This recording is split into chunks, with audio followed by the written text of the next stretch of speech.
தருமபுரி அருகே பரபரப்பு. பெண் சாவில் திடீர் திருப்பம். நகைக்காக கள்ளக்காதலியை கொலை செய்த வாலிபர் கைது.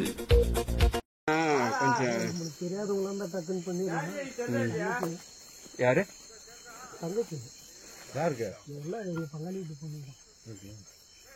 என்ன எப்படி என்ன ஆச்சு? அசோக் அக்யூஸ்ட் பேர் அசோக். இவன் பிஎம்பி ஸ்பின்னிங் மில்லு பாளையம்புதூர்ல வேலை பார்க்கலாம். இவங்க கூட வேலை செய்யற பொண்ணு நார்த்தம்பட்டி தேன்மொழிங்கிற பொண்ணு அங்க வேலை பார்க்குது. இவங்க 2 பேருக்கு அங்க வேலை செய்யும்போது பழக்கம் ஏற்படுது. இவங்க பழக்கம் ஏற்பட்டு நாளடைவில் அவங்க தங்கச்சி மேரேஜ் பண்ற மாதிரி சும்மா பேசிட்டு இருந்திருக்கலாம். அது இவங்களுக்கு இன்னும் கல்யாணம் ஆகல. ஏஜ் 30 ஆகி போச்சு. இன்னும் கல்யாணம் மேரேஜ் ஆகல. அது பொண்ணு நல்லா பழக்கம் போயிட்டு வந்துட்டு இருக்கும்போது நல்ல பழக்கமாகி 24ஆம் தேதி அது எங்க ஒரு கோயிலுக்கு போகலாம் ஏதோ ஒரு பிளான் பண்றாங்க. அந்த பொண்ணை என்ன கல்யாணம் பண்ணிக்க அப்படின்னு சொல்லி கேட்டுருக்குது. இவனுக்கு கல்யாணம் பண்ற எண்ணெல்லாம் இல்ல. இவனுக்கு இன்னும் மேரேஜ் ஆகிறதுனால அந்த பொண்ணுக்கு மேரேஜ் ஆகி 3 பசங்க இருக்காங்க. 24ஆம் தேதி கம்பெனிக்கு வருது. வர மாதிரி வந்து ஏற்கனவே நான் நகையெல்லாம் கம்மியாக தான் போட்டுட்டு வரோம். அன்னைக்கு மேரேஜ்ங்கிறதுனால அவங்க வீட்டில் கேட்டு நகையெல்லாம் எக்ஸ்ட்ரா நகையெல்லாம் போட்டுட்டு வருது. அது இவங்க கொடுத்த ஐடியா. இவனுக்கு நிறைய கடன் பிரச்சனை இருக்கு. இவனுக்கு சூதாட்டம் ஆடுற பழக்கம். சீட்டாட்டம் எங்கெல்லாம் ஆடுறாங்களோ அங்கெல்லாம் போயிடுவான். அதுக்காக அந்த பொம்பளை கிட்ட நம்ம நகையை பறிக்கணும்னு ஒரு பிளான் பண்றான்.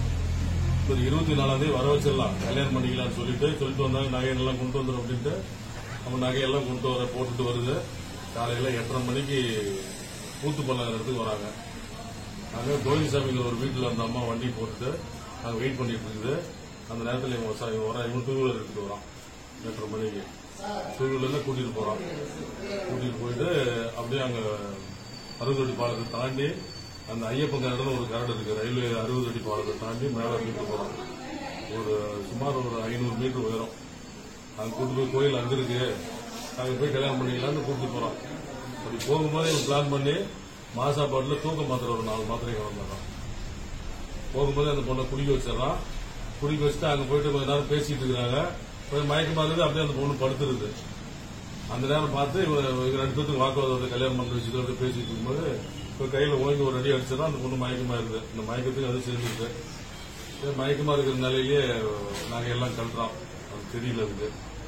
கழட்டி விட்டா சரி நம்ம இப்படியே விட்டுட்டா நம்மளை கொண்டுருவாங்க, நம்மளை பிளான் பண்ணி ஏதாவது ஊர்ல ஏதாவது பண்ணிடுவாங்கன்ட்டு இவன் உண்மை போய் சொல்லிடுவான் அப்படின்னு சொல்லி அந்த பொம்பளை கட்டி இருக்கிற புடவையிலேயே வாய மூக்கெல்லாம் அழுத்தி அப்படியே கொண்டு விடுறான். மூச்சு நின்ற பிற்பாடு அப்படியே விட்டுட்டு நாங்க எல்லாம் எடுத்துட்டு அப்படியே விட்டுருந்தோம். நீங்க எப்படி கண்டுபிடிக்கிறீங்க? இது ஃபர்ஸ்ட் செல்போன் அங்க அந்த லேடி வச்சிருக்கிறான். அங்க அந்த செல்போனை நாங்க ரிங் அடிக்கும் போது போன் ஏற்கனவே காணுன்னு சொல்லிட்டு பாளையம்பூர் இருக்கிறதுனால தொப்பூர்ல கம்ப்ளைண்ட் கொடுக்குறாங்க. அங்க ஒரு சிஎஸ்ஆர் போடுறாங்க. சிஎஸ்ஆர் போட்டு அவங்க தேடிட்டு இருக்கிறாங்க. தேடிட்டு இருக்கும்போது அந்த போனுக்கு ரிங் அடிச்சா ஒரு ரிங் ஆகுது. அந்த ரிங்கை வச்சு நாங்க செல்போன் டவர் வச்சு நாங்க மேல பாதி தூரம் போறோம். அப்புறம் செல்போன் மீண்டும் இது பண்ணும்போது கட் ஆயிடுது. அது தொப்பூர் போலீஸ் தான் கண்டுபிடிக்கிறாங்க. தொப்பூர் போலீஸ் தான் அந்த செல்போன் டவர் பாக்குறாங்க. கட்டாடுறதால கண்டுபிடிக்க முடியல. அப்புறம் அதுக்கு மேல மலையில தேட ஆரம்பிக்கும் போது ஸ்மெல் வருது. இறந்து 2 நாள் ஆயிப்போச்சு. 24ஆம் தேதி செத்துருக்கணும். அப்புறம் எல்லாம் மாலைக்கெல்லாம் போய் எடுத்துட்டு வந்து 9 காலையில் தான் ஜிஹெச்ல போய் பாடி வின் பண்றாங்க. சொந்தக்காரங்களே தொப்பூர் போலீஸ் ஒருத்தர் போறாரு. சொந்தக்காரங்களே கொண்டு போய் ஜிஹெச்ல வின் பண்ணிடுறோம். அதனால 27ஆம் தேதி தான் இன்வெஸ்டிகேஷன் ஸ்டார்ட் பண்றேன். அக்யூஸ்ட் ஏதாவது தேடி பிடிக்கிற மாதிரி இருந்தாரா? இல்ல, அக்யூஸ்ட் இங்க கம்பெனில தான் வேலை பார்த்துட்டு இருந்தான். இடையில அப்பப்போ லீவ் போட்டான். 2-3 நாள் அவன் தான் தெரிஞ்சுக்கிட்டான். அதுக்கு நாங்க போய் எஸ்ஐ போய் அங்க ஸ்பாட்ல போய் விசாரிச்சாரு. அந்த அட்டனன்ஸ் ரிஜிஸ்டர் எல்லாம் வாங்கிட்டோம். எவ்வளவு நாள் வேலைக்கு போனோம் என்னங்கிற டீட்டெயிலாம் கலெக்ட் பண்ணிட்டோம்.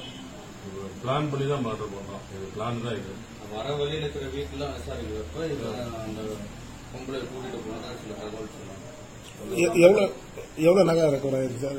டோட்டலா ஒரு 6 பவுன் 2 செயின், ஒரு தோடு, ஒரு தாலி குண்டு, அந்த காசு இதெல்லாம் சேர்த்து ஒரு 6 பவுன் ரெக்கவரி ஆகுது. அப்புறம் கால் கொலுசு. எத்தனை பிரிவின் வழக்கு பதிவு பண்ணிருக்கீங்க? கொலை வழக்கு, அப்புறம் கொலை பண்ணிட்டு செயின் எல்லாம் அடிச்சுட்டு போது ராபரி கேஸ். அந்த மறைச்சதுல அந்த பாடியை கொண்டு போய் அங்க மறைச்சு வச்சதுனால அது ஒரு வழக்கு போட்டோம். 3 வழக்கு மேல போட்டு. சார் இவர் மட்டும்தானா இல்ல வேற யாரும் ஹெல்ப் பண்ணிருக்காங்க? ஹெல்ப் யாருமே இல்லை. இண்டிவிஜுவல் பர்சன் தான். தனிப்பட்ட ஒரே நபர் தான். வேற யாரும் கிடையாது. Okay. I don't ever slow up, no I don't take shit. I got no love for the fakeness. If you wanna play tough and wanna hate this, I'll always show up. I don't ever slow up, no I don't take shit. I got no love for the fakeness. If you wanna play tough and wanna hate this, I'll always show up and make a statement. I don't ever slow up, no I don't take shit. I got no love for the fakeness. If you wanna play tough and wanna hate this, I'll always show up and make a statement. Everything I do so instinctive and so passionate. Every word I move so descriptive like an adjective. I got a vendetta against people who patented being negative when you should be getting after it. I got facts over tracks, this and that, spitting slow, spitting fast. I could roast, I could gas, think I'm okay at last, but I don't know if that can erase all the past and the pettiness. A reflection of the emptiness, hilarious. You think you're worth my time?